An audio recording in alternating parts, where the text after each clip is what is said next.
So merong isang negosyante na may-ari ng restaurant ang umorder ng isang kahon na pure honey. Customer ito ng isa sa mga online resellers natin. No? Kolehiyo lang tong estudyante na to, itong tao na to. Tapos nagbebenta siya ng produkto natin Luzon, Visayas at Mindanao. Tumawag siya sa akin yung nakaraan, sabi niya, "Boss, may na-close deal ako, isang negosyante, may-ari ng restaurant." Ang initial order niya, first time na o-order yon, itong negosyante na to na may-ari ng restaurant. Initial order niya ay isang kahon na 1 litro.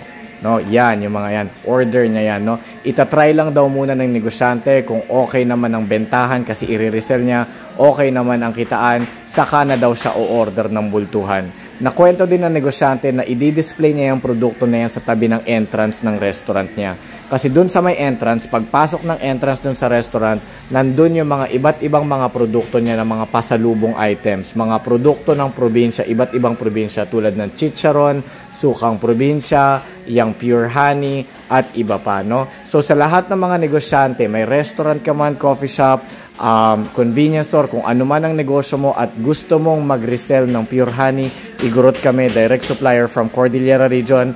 Just send us a message, isend back ko sa inyo yung wholesale price, tapos pagdesisyonan ninyo kung okay ang kitaan o hindi. God bless you all.